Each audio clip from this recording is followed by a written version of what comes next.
Beaucoup à dire.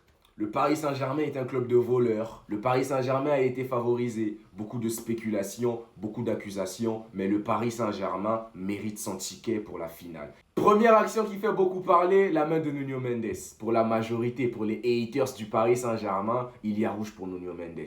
Mais avant la main, l'arbitre avait déjà sifflé faute. Faute de Laimer. C'est vrai que derrière, c'est l'arbitre de touche qui lève son drapeau pour dire qu'il y a main. Et lorsqu'on voit l'image, on voit que l'arbitre, d'après son angle, il voit une main. Et là, c'est une erreur, mais une erreur qu'on peut comprendre quand même. Positionnement de l'arbitre de touche, dès qu'il lève son drapeau, l'arbitre siffle. Laimer, il a même réagi après le match, il dit « Je ne comprends pas comment un arbitre de touche peut intervenir, mais il a vu quelque chose. C'est son rôle d'intervenir. Il n'est pas là que pour les hors-jeux, il est là pour les touches qu'il va voir. Pour tout ce qu'il va voir, en fait, il aide l'arbitre central. C'est pourquoi il est sur le côté. » Ça, vous ne le comprendriez jamais. Pour une fois que ça sourit au PSG, ça vous fait mal. Ça vous fait mal. Alors que le PSG a beaucoup souffert en Ligue des Champions. Maintenant que ça sourit, vous avez la haine. Et il y a RMC aussi qui a confirmé, qui a tweeté qu'il n'y avait pas main de Laimer. Mais moi, c'est comme je dis, c'est peut-être une erreur, certes. Mais c'est l'arbitre de touche. Il y a eu coup de sifflet avant. Il n'y a rien à dire. Deuxième gros fait qui fait réagir, la main de Joao Neves dans la surface de réparation sur un dégagement de Vitinha. D'accord. Dites-moi, je ne sais pas, en Ligue des Champions, dans un championnat majeur, qui a déjà vu une telle main? Un coéquipier qui dégage un ballon, ça vient sur la main de son coéquipier. Qui a déjà vu une telle action? Les gars, dans la surface de réparation, moi perso, j'étais devant le match, j'étais avec des gens, j'ai dit, j'ai jamais vu une telle faute. J'ai été sincère. Donc la décision, c'est vrai qu'au début, je ne la comprenais pas, j'ai paniqué, j'ai dit, merde, mais qu'est-ce qui se passe? Il y a penalty. Après, étant devant des gens qui ont cité une règle, je me suis dit, ah d'accord, il n'y a rien. On ne nous favorise pas, la règle, elle existe. Elle n'a pas été créée qu'hier soir. La règle, elle existe depuis. On a vu cette règle. Elle existe depuis. Les gars, vous voulez que je fasse quoi? Vous voulez que je dise quoi? Les gars, c'est pas un joueur du Bayern qui tire au but. D'ailleurs, le ballon ne va même pas vers le but de Safonov. Vitinha, il dégage. Il dégage son ballon pour qu'il aille dans le camp des Bavarois. Certains disent que la position de Neves, elle est illicite. Son bras ne devait pas être là. Mais les gars, vous voulez qu'il fasse quoi? Qu'il coupe son bras? Qu'est-ce qu'il gagne en empêchant le dégagement de son coéquipier? C'est la question qu'il faut se poser, les gars. C'est la question qu'il faut se poser. Pour moi, sur les deux mains, il n'y a rien. Première main, l'arbitre juge une faute avant, il a sifflé avant. Deuxième main, on a vu la règle. Mais qu'est-ce que vous voulez qu'on fasse? Qu'est-ce que vous voulez qu'on fasse? D'ailleurs, la presse allemande n'arrive même pas à digérer ça. Pareil pour Vincent Kompany en conférence de presse, il n'arrive pas à comprendre. J'espère que quelqu'un lui a fait lire la règle. J'espère qu'il a bien lu la règle, surtout sur la deuxième main, parce que pour moi, il n'y a rien. Par contre, lorsque M. Pacho se mange un crampon en plein crâne de la part de Harry Kane, personne n'en parle. C'est là que j'ai compris, il y a plein de haters du Paris Saint-Germain, les gars. Personne n'en a parlé. Personne n'en a parlé. Je me suis dit, ouais, on est détesté. Après, c'est ça, quand t'es fort, t'es détesté. Les gens qui rêvent d'avoir ce que t'as, les gens qui rêvent de vivre ce que tu vis, ils vont parler. Ils vont dire que t'es nul. Ils vont dire que tu voles. Ils vont dire que tu ne mérites pas. Je l'ai compris hier soir, les gars. Je l'ai compris hier soir. Le PSG a plein de haters. Ensuite, je vais maintenant essayer un peu d'analyser ce match et vous dire ce que j'ai réellement pensé en général du match des Bavarois et aussi de chaque joueur du Paris Saint-Germain. En tout cas, je vais prendre mon temps de dire au moins un mot sur chaque joueur parce que j'ai été époustouflé. Déjà, en commençant par les Bavarois, en tout cas pour moi, ils sont passés à côté de leur match. Les Bavarois auraient pu faire mieux. Ils auraient pu faire mieux, mais ça, ils ne vont jamais le dire. Ils vont s'appuyer sur l'arbitre. La presse bavaroise, d'ailleurs, ne peut même pas dire que le PSG a été meilleur, qu'ils ont géré ce match défensivement comme offensivement. Ils ont su marquer lorsqu'il le fallait. Oui, ça, je vais en parler après. Le Bayern Munich, ils n'ont pas été forts. Ils n'ont pas pu faire tomber ce Paris Saint-Germain. Ils ont été muselés. Luis Diaz, vous allez me dire, oui, Luis Diaz, il a mélangé Warren Zaïre-Emery. Mais les gars, vous regardez le football comment? Je vois des vidéos, des gens qui me disent, Luis Diaz, il a mélangé. Oui, il y a eu des actions. Zaïre-Emery, il a été en difficulté. Mais Luis Diaz, il a été marqué individuellement par Marquinhos.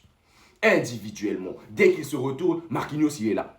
Il sort sa grosse tête. Dès qu'il se retourne, Marquinhos, il est là. Il sort sa grosse tête. Marquinhos, marquage individuel sur Luis Diaz, il a été perfect. Perfect. De la première, je crois, à la 85e minute. C'est peut-être en fin de match qu'il a un peu dosé parce qu'il a pris un carton jaune tellement il harcelait Luis Diaz. Luis Diaz a même fui le côté. Il est venu au rang central pour décrocher, pour essayer d'avoir de l'espace. Marquinhos le poursuivait, je te lâche pas. T'es mon chien. Pareil pour Vitinha. Vous allez me dire, Vitinha inexistant, Vitinha nul. Mais Vitinha nous emmène en finale de LDC. Vitinha gère le marquage individuel aussi sur Kimmich. Kimmich, voilà, il n'a pas été bon aussi. Il n'a pas été exceptionnel. Pourquoi Vitinha lui collait à la culotte? Dès qu'il se retourne, Vitinha est là. Dès qu'il se retourne, Vitinha est là. Vitinha a spécialement marqué Kimmich. C'était ça son rôle. C'est là que je me dis, Luis Enrique, ce mec-là, c'est un putain de génie. On a géré le Bayern Munich. Sur le côté Olysée, vous allez me dire, oui, en début de match, il a fait danser Nuno Mendes. Tu fais danser, mais derrière, tu n'es pas dangereux. Voilà, Olysée n'était pas dangereux. Pour moi, aucun Bavarois n'a été dangereux. Luis Diaz, il a fait danser sur le côté, mais il n'y a pas vraiment de danger. Une action qui m'a fait « Ah, j'ai peur! Ah, on va peut-être prendre 2 buts !» J'ai pas eu peur, les gars. Tout était réconfortant côté parisien. Les Bavarois ont été gérés. Et ça, au fond d'eux, ils le savent. Ils ne le diront pas. Ils vont s'appuyer sur l'arbitrage comme tout le monde. De nos jours, c'est comme ça. Hein. Tu perds. On ne voit plus des gens dire oui, on n'a pas été bon, l'adversaire a été supérieur. Non, on tire sur l'arbitre. Vincent Kompany, il parle de l'arbitre. Leimer, il parle de l'arbitre. Tout le monde en fait, ils parlent tous de l'arbitre. Et c'est comme ça. L'Atlético est sorti, il parle de l'arbitre. Le Barça est sorti, il parle de l'arbitre. Le Real Madrid est sorti, ils n'ont même pas tiré sur Camavinga, ça parle de l'arbitre. Ah, c'est ça. Quand on perd, on ne reconnaît plus la force, on ne reconnaît plus la supériorité de la personne qui a gagné. On parle que de l'arbitre. C'est ça. Le Paris Saint-Germain serait sorti, j'aurais peut-être parlé de l'arbitre. Bah c'est ça, on est au 21e siècle. On ne reconnaît plus les victoires des plus forts. On ne parle que de l'arbitre. Et ça, c'est quand même décevant de voir qu'il y a des Barcelonais frustrés qui font des compilations, dire que le Paris Saint-Germain, un club de voleurs, tricheurs, vas-y. Les gars, à un moment donné, reconnaissez la force des autres. À un moment donné, quand même. Non.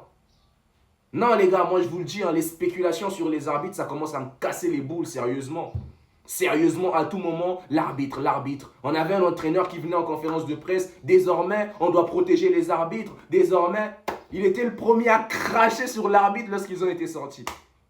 Voilà, les gars, c'est comme je dis. C'est la nouvelle tendance. Dès qu'on n'arrive pas, on cherche des fautifs. Et de nos jours, ce sont les arbitres. On tire que sur les arbitres. En tout cas, moi, je ne cesserai de le dire. Ça me casse vraiment les boules, je répète. Mais après, c'est bon. J'ai parlé du Bayern Munich. Maintenant, je vais essayer d'enchaîner sur mes gars. Mes gars qui vont me faire vivre le back-to-back. Déjà, je vais commencer avec Safonov, les gars. J'ai commis un péché hier. J'étais sur mon canapé. Je ne comprenais pas. Safonov n'arrêtait pas de mettre les balles en touche. Là, je me disais, Safonov va te faire. Safonov, t'es un débile. Safonov, t'as pas de cerveau. Après, je suis resté calme, j'ai dit, non, mais en fait, c'est une technique de Luis Enrique. Il sait que les Bavarois viennent très haut et faire des passes courtes, c'est très dangereux. Dans cette zone-là, on allait peut-être perdre des ballons et on allait encaisser. C'était très dangereux. Sur les dégagements à longue portée, c'était aussi dangereux parce que les Bavarois sont très grands de taille. On allait peut-être perdre des ballons. C'était mieux de les mettre en touche. Ils gagnent leur touche. Nous, on vient, on les étouffe. Et ça nous a fait du bien, les gars. Je me suis dit, Lucho, t'es un putain de génie. Luis Enrique, t'es un putain de génie. Et Safonov, dans son match, il est bon, les gars. Il est bon. Il est bon. À l'extérieur, cette saison, Safonov, il est bon. On va en Angleterre pour affronter Chelsea, il n'encaisse pas. Il est exceptionnel. On va à Liverpool pour affronter Liverpool, il n'encaisse pas. Il est exceptionnel. On vient à l'Allianz Arena. D'ailleurs, l'Allianz Arena, c'est notre stade, hein. C'est notre stade, on est à domicile partout. 3500 Parisiens qui ont éteint les Bavarois chez eux. On n'entendait que les Parisiens. Les gars, on est chez nous. On est chez nous. En tout cas, Safonov, merci pour les travaux, mon gars. On se rattrape le 30. T'es le meilleur gardien de Ligue des Champions. T'auras ton trophée Yachine. Là, je vais commencer avec les défenseurs. Et je commence avec le défenseur, pour moi, qui a été le moins bon. Je ne dis pas nul, hein, je dis moins bon. Et pour moi, le moins bon face au Bayern Munich à l'Allianz Arena, c'était Nuno Mendes. Parce que déjà, les gars, première minute, dans les 10 premières minutes, il se fait prendre par Olysée, il concède un carton jaune. Et pour tous ceux qui me parlent de l'arbitre, oui, l'arbitre, il est portugais, il les a protégés. Dans les premières minutes, hein, il donne un carton jaune sans hésiter à Nuno Mendes, les gars. Et c'était mérité. C'était très mérité. Déjà là, il y avait déjà danger pour Nuno Mendes parce qu'il ne défendait plus bien sur Olysée. Il avait peur de concéder un carton rouge et c'est un gros danger dans une demi-finale de concéder un carton jaune tôt comme ça. Pour moi, Nuno Mendes, c'est vrai que son match, il est solide. Hein. Derrière, il est très solide, Nuno Mendes. Il fait des percées, il emmène des ballons, tout ça. Très physique, très tonitruant, Nuno Mendes en tout cas. Merci mon gars, mais tu as été le moins bon. Ensuite, je passe de l'autre côté. Warren Zaïre-Emery, mais s'il vous plaît, ce mec, s'il n'est pas titulaire avec l'équipe de France à la Coupe du Monde, les gars, je ne regarde pas les matchs des Bleus. Ça, je vous le dis. Parce que pour moi, la saison de Warren, elle foudroie la saison de Koundé. Je ne suis pas ouvert au débat. Warren, il a géré. Vous allez me dire, oui, Luis Diaz l'a mélangé. Oui, les gars, Luis Diaz, il mélange. Mais qu'est-ce qu'il fait? Qu'est-ce qu'il fait de concrétisant? Rien. Parce que déjà, Luis Diaz, je laisse Warren, je passe à Marquinhos. Il a été foudroyé par Marquinhos. Marquage individuel de Marquinhos, je l'ai déjà dit en début de vidéo, là je le répète. Marquinhos fait un match de patron, un match de boss. Il était très concentré, les gars. Il a géré Luis Diaz. Il ne lui laissait pas le temps de réfléchir, d'exécuter. Dès qu'il se retourne, voilà, il est là. Marquis. En tout cas, Warren Marquis, chapeau. Et le boss du match. Le meilleur défenseur central du monde, les gars. William Pacho. Et le plus beau, c'est qu'il a été récompensé pour une fois, William Pacho. Ce mec-là, il te réconforte. Il vient au contact. Il vient au duel. Toujours concentré. Ça ne prend pas des cartons bêtement. Merci Pacho. Il se mange même un crampon tellement il est efficace. Tellement il gêne les attaquants. On est obligé de lui piétiner la tête. On est obligé de lui mettre des coups de coude. On a failli le crever un œil. Les gars, William Pacho. Oh là là, les gars. Non, là. En fait, il me régale. J'ai pas les mots. J'ai pas les mots. J'ai bugué tellement Pacho. Il est bon. Il est bon ce mec, homme du match, c'est mérité, il n'y a rien à dire. Je vais enchaîner avec le milieu de terrain, je vais commencer avec mon gars Joao Neves. Ce mec-là, il est temps de le dire. Comme l'a dit l'immigré parisien, il est temps de le dire. Il s'assoit à la table des grands. Il s'assoit à la table des grands. Moi, je vais le mettre à la table de Pedri, Vitinha. Ça mange ensemble, ça discute ensemble. Il est trop fort, Joao Neves. Électrique, il est sur tous les bons coups. Il est là, il gêne, il te rapporte des ballons. Il est efficace, les gars. Il est trop efficace, il n'y a rien à dire. Ensuite, je vais parler de mon gars Vitinha. Je ne vais pas beaucoup ratiociner sur lui parce que je vois déjà tout ce qui se dit. Hein. Non, Vitinha, il a été nul. Vitinha, il est pas bon, il a été inexistant. Je vois tout ça. Mais les gars, vous regardez le foot avec vos quoi? Avec vos yeux ou avec vos popotins? Parce que pour une personne qui a regardé ce match, qui a vu l'impact de Vitinha, il a géré le marquage individuel. On est sur un back-to-back là. Hein. Il faut respecter le plan à la lettre de Luis Enrique. Et le plan, il a été clair. Il a clairement dit à Vitinha, toi, tu vas me gérer Kimmich. Là, on ne rigole pas. Pas besoin que tu fasses tes machins, magie, milieu de terrain. Là, tu me gères le marquage individuel. Il faut prendre Kimmich à la culotte. Et c'est ce qu'il a fait Vitinha. Il a géré Kimmich du début à la fin. Il était derrière lui. Il lui collait au cul. Vas-y. Il a fait son taf. Il a fait son taf, ça a marché, on est en finale, le reste on s'en bat les steaks. On sait que Vitinha il est fort, il n'y a rien à dire. Il n'y a rien à dire. D'ailleurs, le mec avec qui vous le comparez, il n'a jamais joué une finale de Ligue des Champions. Et là, Vitinha, il est sur sa deuxième finale. Et je vais enchaîner avec Fabian, les gars. Fabian, quel retour. Quel retour de blessure. Et il y a des gens qui ont fait croire que Fabian, il ne voulait pas finir la saison avec le PSG. Il se préparait pour sa Coupe du Monde. Mais quel match de zinzin pour ce mec qui veut que la Coupe du Monde, qui s'en bat les steaks du Paris Saint-Germain. Fabian, il fait un match de patron. J'ai vu Don Fabian là. Don Fabian. Et quand je me dis que pour la finale, Hakimi sera peut-être de retour entre Warren et Fabian, faudra qu'un soit sur le banc, ça me casse les burnes. Ça me casse les burnes, j'ai envie de chialer. Parce que les deux sont exceptionnels. Et le pire, c'est Warren. Il est bon latéral, il est bon milieu. Bah, le couteau suisse. Le couteau suisse parfait. Parfait pour une équipe comme le PSG. En tout cas, Fabian Ruiz, un match de géant. Surtout en début de match, hein, il a constaté que Mendes il a pris jaune. C'est lui qui venait gérer Olysée. Dès que Olysée veut se retourner derrière la ligne médiane, il est sur lui. Il est sur lui. Et il rigole pas, il est en puissance. Tu me dribbles pas, je m'en bats les steaks. Moi, je viens au contact, je viens chercher le ballon. Je viens pas pour te faire mal, je viens chercher le ballon. En tout cas, Fabian Ruiz, merci. Le milieu de terrain a fait le taf, il n'y a rien à dire. Et je vais enchaîner avec les attaquants titulaires. Et je vais commencer par le moins bon, personnellement. Pour moi, le moins bon, c'était Désiré Doué. Désiré Doué, c'est pas vraiment catastrophique, mais Désiré Doué, on voit sa saison dernière, hein, il a été très bon avec un jeu où il ne gardait pas beaucoup le ballon. Dès qu'il a le ballon, il libère, il gagne les espaces, il se positionne bien. Mais cette saison, Doué, il garde un peu trop le ballon à mon goût. Et ça me dégoûte un peu, ça m'écœure un peu. Même si Même si c'est toujours très important d'avoir un joueur comme Doué qui garde quand même le ballon, qui crée une crainte chez l'adversaire parce que je te dis, il va peut-être me dribbler, il va peut-être me faire mal. C'est quand même important. On a vu une action où il a mélangé avec un magnifique geste technique sur le côté deux joueurs du Bayern Munich, les gars. Et ce genre de joueurs, je le répète, ils sont toujours importants. Même si des fois ça casse un peu les burnes, parce que c'est pas Neymar, on va se dire la vérité. Mais quand même, Doué, c'est important. Mais il doit bien travailler ça, améliorer ses gestes. Et peut-être qu'il va me faire rêver. Peut-être que je vais souhaiter qu'il le fasse tout le temps. Mais sinon, Doué lâche un peu souvent le ballon et ça fera très plaisir. Donc enfin, on va enchaîner avec Kvaratskhelia. Mais quelle saison Kvaratskhelia il fait? Il est tout simplement monstrueux, le Géorgien. Le pire, ce qui me fait mal, c'est qu'il ne jouera pas la Coupe du Monde. Sinon, Kvaratskhelia, il fait une saison ballon d'oresque, les gars. Ballon d'oresque. Mais sinon, c'est à féliciter. Le Paris Saint-Germain, c'est un groupe. Le Paris Saint-Germain, c'est une équipe. Lorsqu'on lit la définition d'équipe dans le dictionnaire, bah c'est ça. On ne joue pas pour les individualités, on joue pour le collectif, on défend en collectif, on attaque en collectif, tout se fait en collectif et c'est beau. C'est cette attitude-là qui fait gagner des titres et ça on l'a vu. Et enfin, monsieur Ousmane Dembélé les gars. Non, le ballon d'or. Le ballon d'or, décisif dans les grands rendez-vous. En tout cas, si ce critère-là, il est appliqué, on l'a vu il y a quelques mois, non, le prochain ballon d'or, on aura un nouveau critère décisif dans les grands matchs. Bah, le back-to-back aussi pour le ballon d'or. Décisif dans les grands matchs. Là, on est dans un match où on n'a qu'un seul but d'avance. Il faut marquer en premier. Qui est là pour te la mettre au fond? Monsieur Ousmane Dembélé. Frappe puissante, Manuel Neuer, il est scotché comme ça.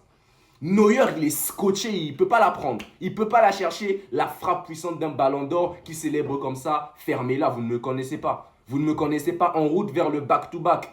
En route vers le back-to-back. Et après, je vais conclure avec les entrants. Il n'y a rien à dire sur les entrants. Ils arrivent dans un match où les titulaires ont beaucoup donné. Eux, ils arrivent, ils doivent garder la même attitude et ils ont géré. L'entrée de Lucas Hernandez, une belle entrée. Il sait ce qu'il vient faire, il vient solidifier, il le fait bien. L'entrée de Barcola, il gère en tout cas tous les entrants. Il n'y a rien à dire, c'est géré, c'est carré. Maintenant, il faut se reposer, il faut profiter, il faut confirmer en Ligue 1, même si il faut beaucoup de repos. J'espère en Ligue 1, on fait tourner et on gagne. Il faut aussi aller taper Lens. Il faut taper les Lensois. Ils doivent déjà comprendre que c'est fini. Ils ne peuvent plus prendre la Ligue 1. Et derrière, on va se concentrer sur Budapest.